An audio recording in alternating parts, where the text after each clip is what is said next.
Hello there, all my lovely jewelry makers. I'm Christina at CSLdesigns, and in today's video we'll be doing part 2 of the Temu haul that I just made recently. Now if you haven't seen that already, you'll be able to find a link in the description box down below to that video, where you can also find relevant links for any other supplies that we'll be looking at in case you're interested in any of it yourself, and along with a discount code as well. Now there's going to be a mix of a few different things, and we're going to go through it randomly just to keep it interesting. So let's just get right on with it, shall we?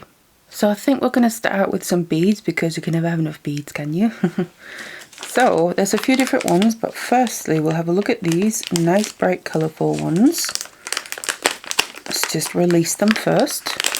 So we have the same stone here in two different sizes. I always like having the same stones in different sizes, so if you want to, and depending on the design of course you use them for, you can possibly incorporate multiple different sizes of the same stone into the same design, or you could maybe use larger stones for say necklaces or earrings, and then smaller stones for ring or bracelet or whatever you kind of want to make with it. Of course, I really like having those options so you can still make it so everything matches nicely, and basically if you want to make it a set.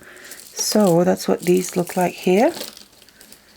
Very nice and colourful. I love colourful strands like this where you get a range of different colours.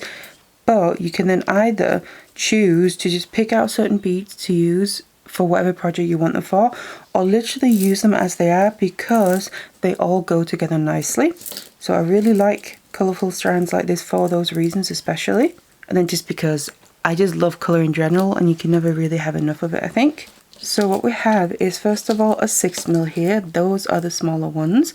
And then an 8mm. So those are really good general size to have, I think. That fits all my most used sizes, especially the 6mm. They're just a really good like in between size, not too small and not too large. But these are also got some kind of inclusions and patterning to them, so they're also not just a plain colour. They're really lovely and unique. So basically dragon vein agate, but a little bit of a darker patterning to it than usual. So they are lovely, you can definitely use them for some projects. Next, let's have a look at a blank. So if you've seen some previous videos of mine, I like to do laser engraving, and obviously you kind of need something to engrave onto. So I found that Temu actually has a lot of blanks available, different kinds, shapes, sizes, and some really lovely ones. And I'm actually really happy with the quality and everything. So I saw this, if I can get into it, it's the other way, and thought it was pretty unique from what I'd tried before. So that is the shape I'm referring to. Just get it untangled here. So it's basically a ready-made diamond shape, and I really like that, because usually the very basic shapes that you kind of can get everywhere and all the time are round ones and maybe square ones or something like that. Obviously the typical dog tag shape as well, but this is a bit different, and it's also a very nice size. So it's a little bit dainty because on the smaller side, but at the same time large enough to engrave something into it and still be able to see what it says, of course. So I really like the look of that, and it's very pretty in real life as well. And I also have noticed all the blanks you can get, they tend to come with chains already on them, which is very lovely. Of course you can change that out if you want to. But this is a nice and very fine and dainty as well, which to be honest matches the blank of the pendant here quite nicely. But then you already have a ready-made necklace if you want to, but then engrave something onto it, whether it's something personalized or sentimental or just like a nice design. So that is really lovely. I'm definitely going to be engraving something onto that and have that as a nice lovely dainty necklace. So I'm pleased with that. So while we're speaking of lasering and engraving, I also got some plywood from there, because I haven't tried getting plywood from Temu before. I've only kind of gotten it locally before, but I wanted to try it out. I'm pretty sure it's going to be the same stuff, but I was also interested because price-wise to compare. So let's just get into this. So it's basically a pack of plywood pieces. And from first look here, they don't even fit in the frame. They're pretty nice sizes. Of course it tells you the size as you're ordering it. But these are definitely decent. And this looks very lovely quality actually. Okay, so I've zoomed out, but they still don't quite fit in the frame, but you can almost see the whole thing. And they are, like I said, actually very lovely. They are 3mm thick. which is very much kind of a common size for lasering, where you can cut out, you can of course engrave into it as well. So if you cut out a shape and then engrave something onto it, and it have 1, 2, 3, 4, 5, 6, 7, 8 pieces. And like I said, very lovely size here, so these will last a while and go quite a ways. I really like the surface on this actually. It's quite a light one, nice smooth surface, and also just nice looking if you obviously want to use the actual plain surface of this for the final result. Personally, I usually prefer to paint my pieces, but of course that's completely personal preference. But still, even so, that means there's a nice surface to paint on here. So these are really lovely. Can definitely use this for some lasering. So next, let's have a look at some more beads, and let's do these ones. So these are a bit on the smaller side, and they are little faceted lapis lazuli gemstone beads. They absolutely sparkle because of that faceting. Just run it through the light, you can just see the pow pow pow pow. Lovely sparkle. I love that kind of thing. For me on sparkle, you can never go wrong, and they absolutely sparkle, that's for sure. They also have lovely blue color, and again the whole where it's obviously a blue strand of beads, but there's so many different hues and tones of blue within this strand, but yet they all go together. And I think that's so lovely when you're talking about natural gemstones, where you have all this variety just within the one strand, as opposed to having, say, one solid color all over, which of course has its place. But I do love this fact with gemstones where it's all natural. So they are very lovely, and they are 4mm if I'm not mistaken. Absolutely lovely faceting, that's for sure. And they can definitely end up making some very elegant pieces because they are on the smaller side, like I said, but then all that sparkle as well, and maybe combined with some silver wire, would really make some elegant pieces, I think. Now the next thing is something a little bit different. So it's these here. Let me just release them first because this plastic stuff is a little noisy. There we go. So it's 2 reels of some thread, kind of embroidery thread like. Maybe try and open one up more so we can have a bit of a closer look. There we go. See if we can find the end. There we are. So you can see it's pretty thin thread, and I got this for quite a specific purpose because for a little bit I've had a bit of an urge to play around with some Peruvian threading again, so especially for earrings and things like that, or pendants. I have done a little bit of that previously on my channel a long time ago, but I came across this thread and thought it would be perfect for that. And then 2 really lovely colors, of course, silver, so they're both metallic, and silver here will go with anything. And then this beautiful burgundy-ish, purple-ish color. Let's just open that as well, why not? You can see even brighter there. That is very beautiful. They would end up being so lovely and elegant combined together in a piece, maybe with silver wire, because you obviously have to make the frame first, and then you make a coil that you pull open a little bit, where you then have little spaces where you can then add your thread to and create some absolutely beautiful designs. I've seen some very beautiful things.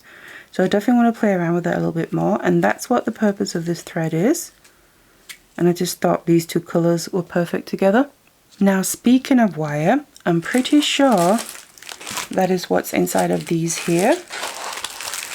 So let's just open them up and double check, because they feel like reels, which would make sense if it's wire, and it is. So we have a reel with some thick wire on here. Let's just open up the rest. I thought for a second that was ribbon or something, and I was like, I didn't choose that. But it is wire. Another one. And the last one. And there we go. So some of these have, it's tape. Alright, okay. I thought it was ribbon, just to kind of protect the wire, I'm guessing. Okay, let's just get some of this off as well. There we go, that's one. Just so we can see the wire better. Right, so the big one didn't have any. Now let's see if we can see or remember the gauge. So this is 1mm, the thick one here is 1mm, and this is all bare copper wire, because I wanted some more of that, because I want to start working a little bit more with bare copper wire, where you can then obviously oxidize it if you want to get that kind of look to it. So this is the 1mm, which is of course base wire. Then we have, where are we? Let's try and go in order, a 0.6mm, which can be either, in my opinion, both a base wire and a weaving wire, and also then work on its own. That feels lovely and soft, very easy to maneuver with, which you would expect from bare copper wire. Then we have a 0.4mm here, which is your typical weaving wire, and also seems lovely, and it seems nice and lovely and clean all the way along from what I can tell. And a 0.3mm, which is the finest one, which is also a nice weaving wire, where you get a finer result than you say you will with the 0.4mm. So I do love using this specifically sometimes with certain designs. So yeah, first impressions, it seems pretty nice, and it's going to be nice to work with as well. Obviously the true test is actually using it for a piece, but honestly, just the way it feels like any other bare copper wire that I've ever used before, really. So I'm looking forward to playing around with some of that a bit again. It's been a while since I've used bare copper wire and actually oxidized anything, so I think it's about time to do that soon. So from the wire, moving on to some beads that would actually go really nice with that wire are these ones here. And again, let's just release them from their prison. And there we are. So again, these are all the same gemstone, but just in different sizes. Like I mentioned, I love having that. So you can basically have loads of options for what you want to do with them. Whether you want to combine different sizes in the same piece, or use different sizes for different pieces and maybe make sets and things like that. So these are black Labradorite. So what's special about them is, if you're familiar with Labradorite, which I actually showed some of that in the previous video 1 for this, which was absolutely lovely quality. Now these are the same kind of principle, but they're darker in the base color, as you can tell. The regular Labradorite tends to be lighter, but then it has this inner shimmer and sheen to it. But this is kind of a white silvery sheen, which is absolutely beautiful. And I was very curious how this was going to look in real life, if it was going to be good quality, but it definitely seems like it.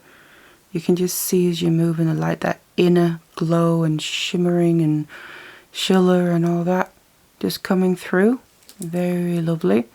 And it looks like most, if not all, the beads have a bit of that shimmer coming through. Actually, I'm seeing something here. I'm seeing blue. If I can just catch that right in the light, right there. There's just a hint of blue, which is a bit different. I've not seen in this before. You usually will get blue in regular Labradorite, so obviously it's not surprising, but there's definitely blue in there as well, other than just the white and silvery sheen. That is very beautiful. And I just love the markings on them as they are as well. Every single stone is going to be different, yet they all go together nicely.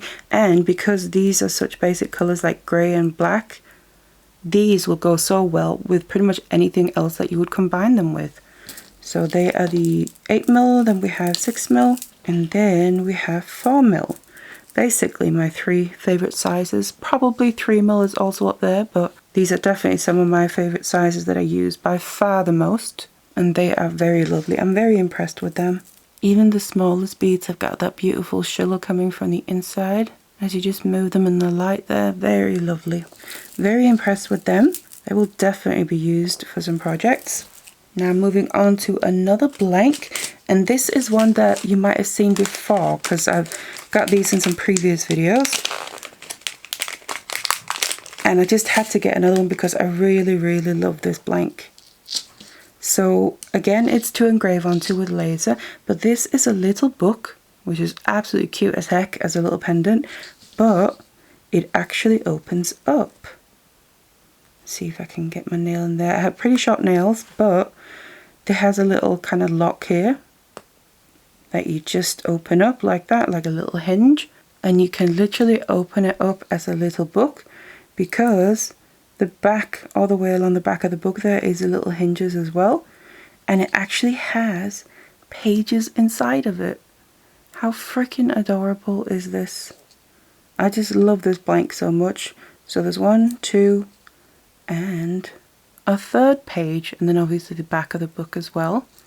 And they are just so freaking adorable. And it's so shiny as well. It's very lovely quality. And I did engrave in one of these blanks in a previous video, and it's become one of my personal favorite pieces of jewelry that I have and to wear, because it's very sentimental to me. And you can close it back up, close the hinge back up there, and you have a cute, adorable little book if you've engraved into it. That obviously has sentimental meaning inside of it. And it's already attached to a chain with a clasp on. So even if you don't want to engrave, this is a ready-made necklace that's really adorable as it is. But obviously you can really personalize that, and I just really love this blank. I think whoever came up with it is genius because it's so freaking adorable. And the clasp is actually also pretty sturdy. So once it's closed, you don't have to worry about it coming undone while you're wearing it. But even if it did, obviously it's only just opening up into the inner pages. And you can just open it up, have a little look if there's something meaningful inside there to you. And then close it back up. Lock it there. And then you can have that on you all the time as you're wearing it. So I really love this, like I said, and I just had to get another one. And this probably won't be the last one I'm going to get either. Now the very final thing that we have to look at is another strand of beads. And these are some nice colourful ones. So this is a bit like I was saying earlier. Yes, these are genuine gemstones, but because obviously they have been dyed, so they are basically the same color all the way, which absolutely has its place and I do love as well. So for instance with these, you know what color you're getting and you know that they're all the same. Sometimes that's what you want for a piece, but they have also been faceted, so they have a beautiful shine and sparkle to them, which I love both faceted and unfaceted stones. But I do probably have just a little bit of an extra fondness towards the faceted just because of that sparkle there. I just think you can never go wrong with that, and it will just add just that extra little touch to whatever you add the beads to. And these are an 8mm, so the faceting is also a bit bigger compared to say if it was a smaller bead, so it kind of just shimmers and shines a little bit differently. And I do think this is a lovely red color. It's kind of on the darker side, which I think can make it far more classy and elegant, say if it was a bright red. So I do love this kind of red as well. This combined with silver would look so classy. And I just like having rounds like this in different sizes, different colors, with and without faceting in my stash, because so many designs just suit round beads so well. And obviously, depending what you want the final look to be, different sizes and colors, and obviously with and without faceting, would be needed. And these are very lovely, so I'm very pleased with these as well. They'll definitely look lovely in any piece that I'm going to use them in. So that was everything from this part 2 Temu haul. Now don't forget to check out the first one, like I said. The link will be in the description box down below. There's just a bunch more goodies. And I'm very much looking forward to playing around with everything and coming up with some new designs hopefully. And also be doing some more lasering. And thank you so much to Temu for sending me all this to then be able to share it with you. Maybe you discovered some new things that piqued your interest. Now don't forget that code down in the description box as well. Otherwise, I really hope you enjoyed watching along as I unpacked everything. Thank you so much for watching it, and I'll see you in the next one.